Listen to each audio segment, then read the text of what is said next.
He said, Mama, I had to go and talk to her boss. I had to go over her head. God was moving him in a forward position. And he had to see a little bit further than where he was standing. And I began to tell him, he said, Mama, I think I'm just going to give my 2 weeks notice. I said, son, you don't want to do that. You always want to move in God's time. Come on now. If you're going to move, you want to move in God's timing. And I said to him, I said, Devin, I said, you don't want to be without a job and bills come due. You don't want to know that. He's 27 years old, has a master's degree, and you can see the stirring in him for what's next. But you have to be sensible about when you move, amen. And I could see that he was looking further down the road, even to go over his boss's head to speak to her boss about her not being on his behalf somebody that was going to help him to move in a forward progression. And I believe that's what Jesus was doing when he took the man by the hand. He led him away from the people that were familiar to him. Now, as I was talking to Devin, I saw his face and brow begin to change. And he looked at me and he dropped his head. And there he is walking in. And he dropped his head and he said, he looked at me as though, Mama, I don't want to hear that. You know your children. God knows us. And he knew enough that I need to get this blind man away from these people. And so as he furrowed his brow and dropped his head, I said, Devin, I know that you don't want to hear this. I said, but I'm required to tell you, if there's glass on the road, you got to put some shoes on your feet. Come on now. I'm responsible to give you what you need so that you can go forward, not just because you're my child, but because I've already gone through this. So I'm willing to tell you, it is my responsibility to open my mouth and give you the testimony. I also said, this is not the time of the year that you quit a job because they're not hiring in this season. That's good. You got to know the seasons.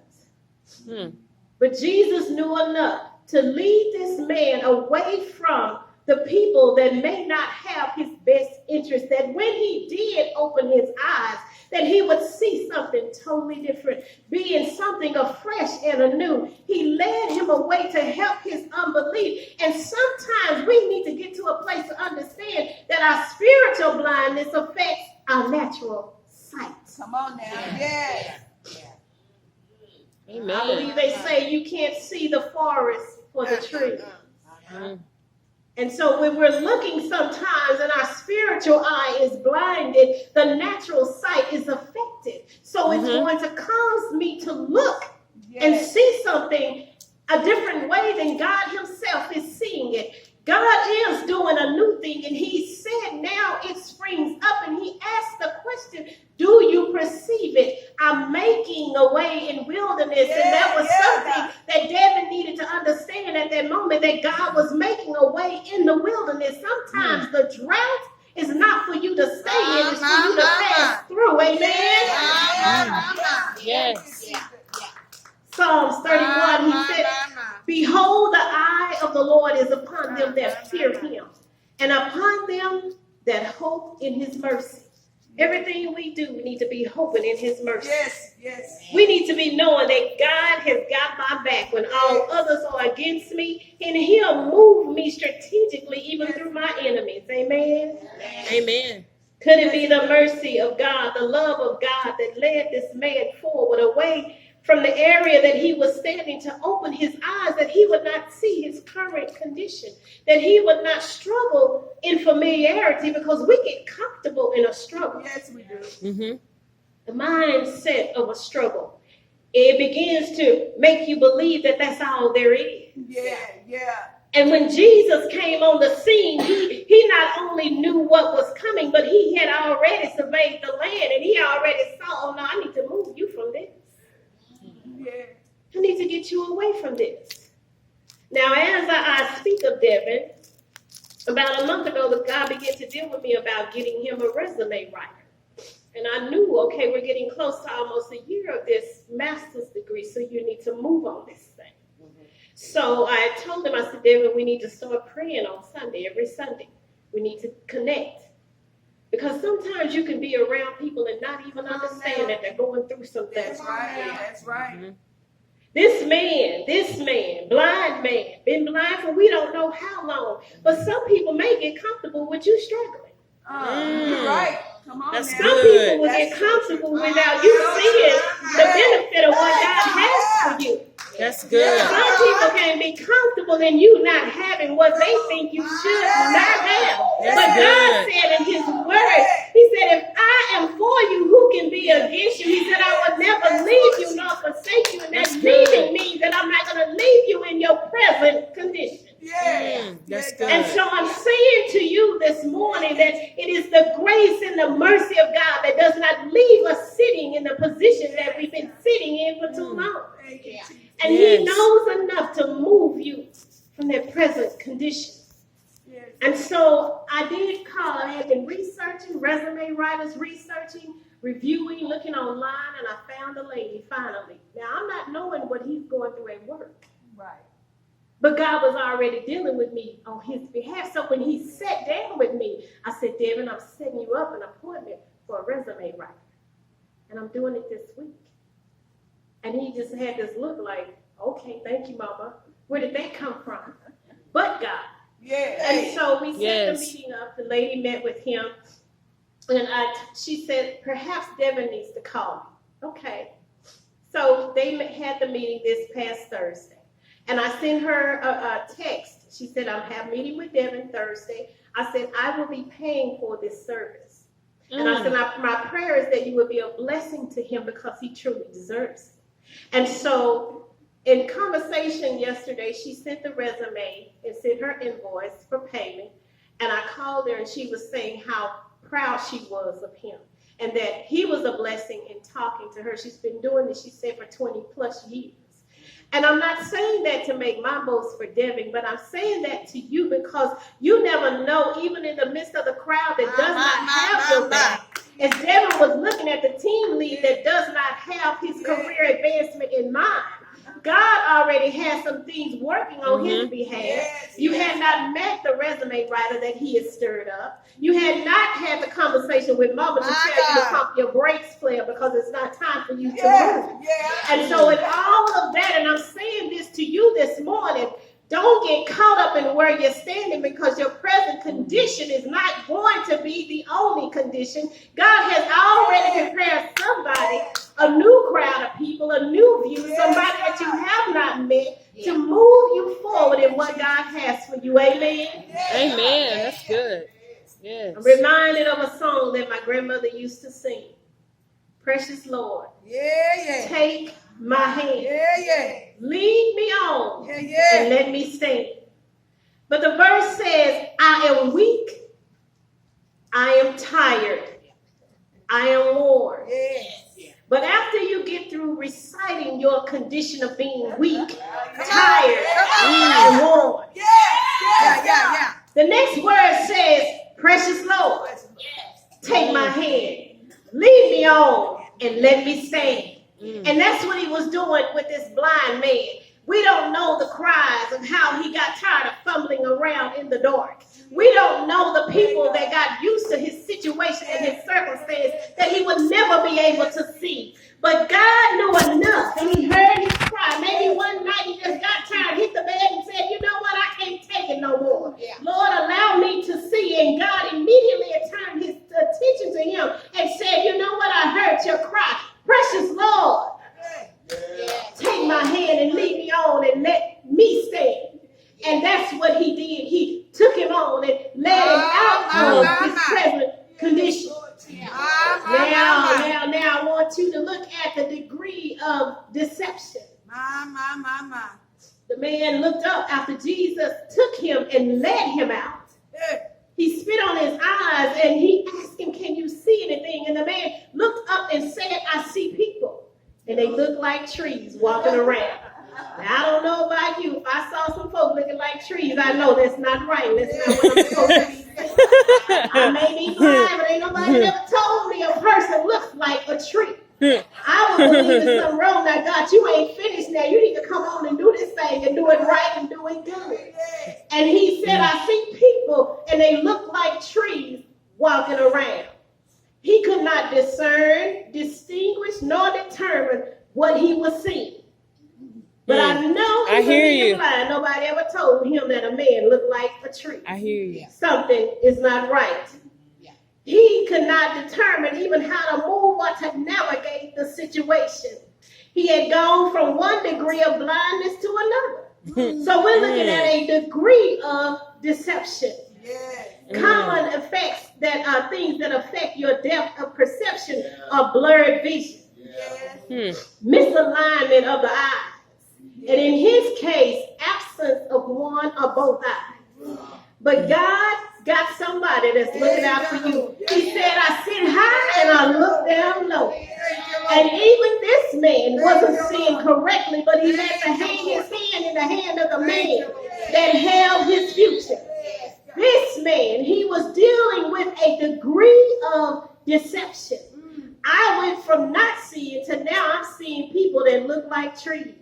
Conditions of spiritual blindness. Conditions of spiritual blindness is not just blurred vision. Sometimes it can be a blurred line. Amen. Sometimes you can see something and you know it's not right, but I'm going to blur this line and make it look good. Blurred lines, sometimes things that you cannot distinguish good from bad, right from wrong, left from right. Your hurt and your brokenness and your issues of life have left you feeling so sad that you're reaching out to any and everything to make you feel better. How have you ever been hurt by something so bad that it hurts you physically? Physically. Sometimes I think we don't realize you may see a person's disability because we know they're blind. We know they're in a wheelchair. We know that there are issues that keep them from moving with the ability that we move. But if God was to pull back the cover on my disability, you can't see my physical disability, but there are some things that have hurt me in my life so bad that I'm physically hurting on the inside. And I thank God for his grace and his mercy that you don't get to see the things that hurt me on the inside.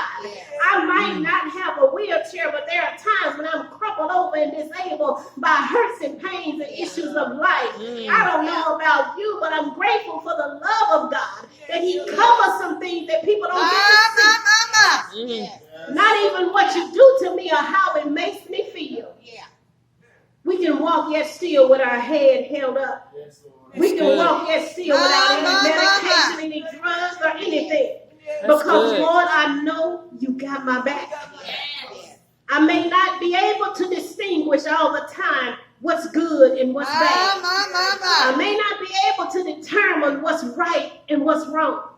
But I'm so grateful to God that he will come and take me by my hand and lead me and let me stand. See, deliverance comes as when we see where we are. Where we are. Not only seeing where you are, but let me get to a place where I desire change. Change. I was telling my sister about these braids this morning. I began to see, Caryn, you're 54. You're overweight. And all of my glory was keeping his hair tight. But I had to get over myself and say, you know what, 54 years old, you need to deal with your health.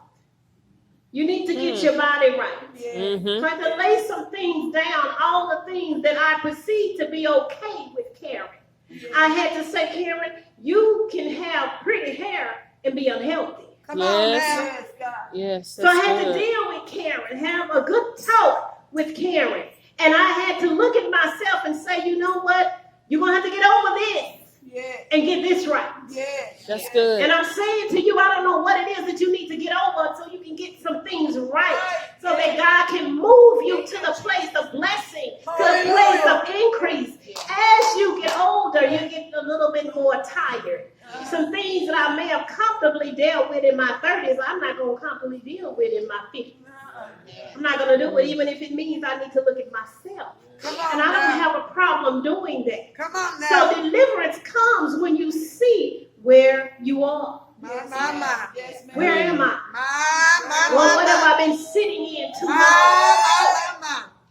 who have I made comfortable in my life that I need to let go of?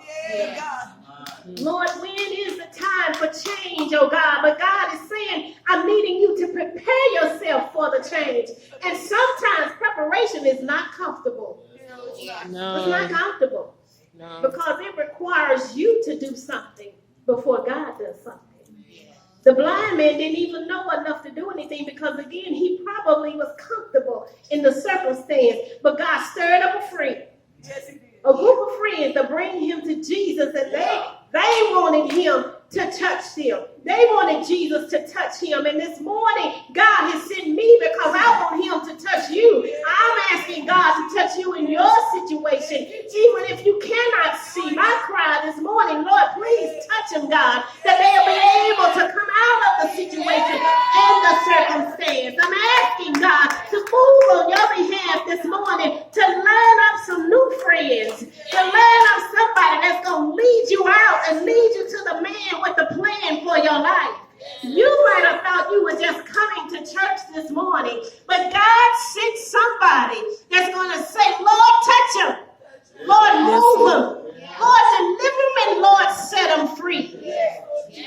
Set him free this morning, God. Change not only the depth of perception, but remove the degree of deception, God. That, Lord, they'll be able to see men as men. Pressed down, shaken together, running over, shall men give into your bosom. That you'll be able to see that I am a friend of God. I'm not a tree, and I'm not moving, a person moving, walking around like a tree. I'm planted as a tree by the river of living water. This morning, I'm asking God on your behalf that he will do something for you, something new, something fresh. That your season is new. As we go into this season, we're in the season of fall. This is a new season. And I'm asking God to do a new thing on your behalf. Hallelujah. Amen. Amen. And if you got it going on and you don't need nothing new, ask God to do it for somebody else. Ask him to do it for somebody else. Look around and see the condition of people. I'm reminded of a song, and it's a gospel group, but it's a white gospel group, and they sing this song, and they say, Lord, here is the church, and here is the steeple. That there is a woman that comes in, Lord, and they don't even see her condition. How many times have people come across you that we don't even see the condition? Timberland has a song that says, take me to the king. Take me to the king. If you got it going on this morning and you don't need no help, get somebody else and bring them to the Father. If you know of a condition cross town, begin to pray even now. Because God himself has sent his son that we might see and set the captives free. Yes, the that's scripture good. said that Jesus placed his hands on the man's eyes a second time. And the word says that he saw clearly. His sight was normal again. The word says he could see everything clearly, even at a distance. I'm believing God this morning that you're going to see clearly even now. If you can't see it now, by the time you walk out here, I'm asking you for green to be greener and blue to be blue. And you begin to see further in the distance. Jesus told the man when he sent him home, don't go into the village. He saw distant objects distinctively in the distance. It was no longer just that you're nearsighted. You're farsighted as well. No longer nearsighted. He didn't need to look at what was around him. He needed to look a little bit further to see what was in the distance. God is bringing the things that seem to be out of your reach this morning directly into your view. He's bringing them into your hands. He's bringing them into your field of work. He's bringing them into your hand this morning. Do you believe it this morning? God said that your vision is being corrected this morning. That not only is the vision, but he said your healing is here this morning. Do you want to be set free this morning? It's here. Deliverance is nigh, saith the Lord. The first healing was for his eyes. The first time. The second time was for his perception. You might be in a place where God has stirred up a little bit, and you feel like it's incomplete. But he's saying this morning, I'm doing this for your perception because I need you to see it before you receive it. Hallelujah, God. He said the old things have passed away, and behold, all things have become new. Hallelujah. My prayer this morning is, Lord, open their eyes. Raise them up, oh God, in their most holy faith. Oh God, and Lord, your word says that you love the righteous. And it's not his will for us to be blind. The word, when Jesus went into the temple, as have I this morning, he said, the Spirit of the Lord is upon me because he has anointed me to preach the gospel to the poor. He has sent me to proclaim and to release the captives that they would be free. He also said, I'm bringing recovery of the sight to the blind. And the oppressed will no longer be oppressed. I don't know your present condition, but I say to you this morning, there is purpose in your hearing. Hallelujah. There's purpose in your hearing. God has already done his begun to work. But it's time for us to tweak the spiritual blindness. That the natural sight now can be affected. I pray that the eyes of your heart will be enlightened by what I have said this morning. And as I begin to close, I love the old, I'm telling you, old school, total old school gospel and anything else. The word, there was a song that we sang, I grew up Baptist. Amazing Grace. How sweet the sound that saved a wretch like me. I was lost, but now I'm found. I was blind, but now I see. I don't know about you this morning, but my prayer is and my request of the Lord, Lord, let me see it. Let me see it, Lord. Let me see, Lord, what I'm working for with these foreign objects on my head. Let me see the reason why, God. Let me see why, Lord, I need to stay on the job a little bit longer until you tell me to move. Let me see, God, why I need to wait, oh God. And Lord, the word says, they that wait upon the Lord shall renew their strength. He said, you're going to rise up with wings of eagles. And I don't know about you this morning, but I'd rather rise up than lay down. Time for us to get to a place where we can understand that, Lord, if I just ask you, precious Lord, take my hand, lead me on, let me stand. You are not to sit in your present condition. And I'm believing, God, this morning that he is stirring your nest. And you won't be comfortable in this struggle. And you're looking to him. Look to the hills from which cometh your help, because your help comes from the Lord. Amen. Amen. Let's give God a hand clap of praise.